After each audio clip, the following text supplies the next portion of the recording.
שירה ואני יועצת זוגיות ומיניות. ואני תמרה, אני מטפלת רגשית הוליסטית לנשים וילדים, וביחד אנחנו מעבדת האהבה. קליניקה שלנו בחריש, ויש לנו ערב זוגי חווייתי שאנחנו מעבירות אותו בחריש ובכל הארץ. אני מטפלת בזוגות ובנשים לפני חתונה במהלך הזוגיות, וגם לפעמים גם אחרי, להוביל את הקשר שלהם למקום בריא יותר וטוב יותר. אני מטפלת גם בנשים באופן גוף ונפש, גם בעיסוי הפיזי וגם באופן הנפשי, לאיזון, וגם על הילדים, בלי החלק של העיסוי, אבל כן לצד הרגשי והכל לקדם את הילדים. זה כמו משפחה, ממש מטפלת בכל המשפחה. אנחנו הכרנו בחריש, חדשות בחריש. לפני 2 וקצת התחלנו את העסק. זה היה בשיא הקורונה. חשבנו משהו שחסר, כאילו אין דייטים, אנשים תקועים בבית ומחפשים לצאת מהבית. גם ראינו את הקושי של הזוגיות, שהתחיל הקושי בזוגיות, כולם פתאום בבית, במשפחה, פתאום 24/7, זה מאוד קשה להיות כזה ביחד במקום סגור. אז באמת ישבנו וחשבנו מה אנחנו, משהו שונה שאנחנו יכולות להביא, שיהיה כיף לזוגות, מרענן. היה אחוזי גירושים מאוד גבוהים, ואגב זה עדיין ממשיך, ואנחנו כאילו בשאיפה להוריד את האחוזים. בעצם הערב הזה הוא גם בעל ערך, כאילו מאחורי כל דבר יש ערך, אבל זה מועבר בצורה קלילה וחווייתית, ושונה מסדנה כבדה שאתה צריך לשבת ולהקשיב. פה אתה מקבל תוכן, אבל בגלל שזה מועבר בצורה קלילה, זה נשאר איתך לאורך זמן יותר. הם לא מגיעים לטיפול, הם מגיעים לחוויה. מי שרוצה טיפול זה אחר כך. קודם כל אנחנו מאוד משקיעות באווירה, שזה יהיה כיף להם וזה יהיה קליל. לכל זוג יושב בנפרד, זה מאוד חשוב, כשאנחנו עושות בקבוצות גדולות אפילו לפעמים, כל הזוג מקבל את השולחן שלו, אין אינטראקציה בין הזוגות, לא תחרות בין זוגות, לא, פשוט יושבים בכיף, שותים קפה כזה.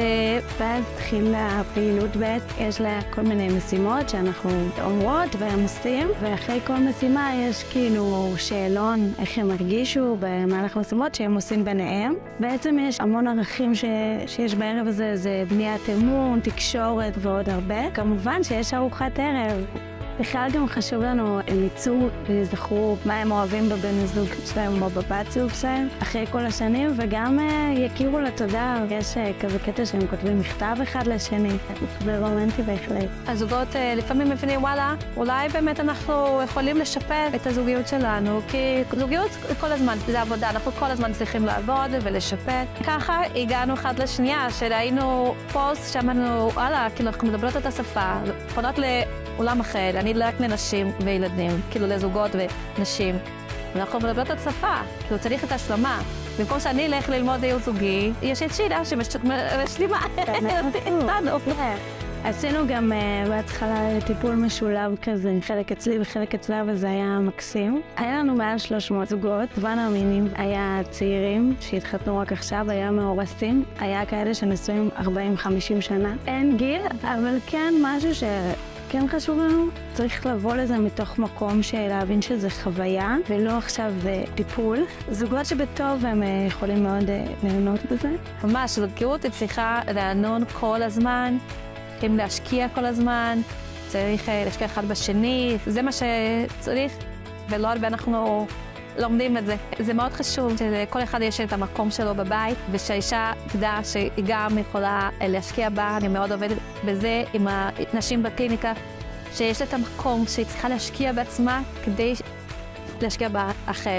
היא רק משקיעה ונותנת הרבה לאחרים, לקבל את הכוח והיא צריכה את העזרה. אז כן מאוד חשוב לשים את עצמה במרכז לפעמים, וכן להגיד שצריכה את זה כדי לתת לכם. להיות כנה עם עצמה. ברגע שאנחנו כנות עם עצמנו ומהרגשות שלי אני מקבלת אותם, אז אני יכולה לקבל את השני, את הרגשות שלו, אני יכולה לשתף את השני עם הרגשות שלי. הכלה, קודם כל להכיל את האחר, לקבל אותו בלי שיפוטיות, וגם את עצמי, שזה מתחבר למה שהיא אמרה. תקשורת, כל הזמן ללמוד, לתקשר, לדבר על הציפיות, לדבר על מה שאנחנו צריכים.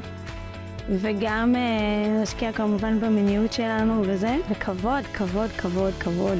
אז אנחנו נמצאות בחריש, וכל פעם אנחנו נמצאות במקום אחר בתור חריש, תלוי כמות נרשמים לערב. אנחנו פותחות מדי פעם ערבים שאנחנו מארגנות, וגם מזמינים אותנו לקהילה מסוימת, למתנ"ס מסוים. עושים מעבדת אהבה בפייסבוק או באינסטגרם, תראה, הראל או תמר אונגורביץ' אפילו בגוגל.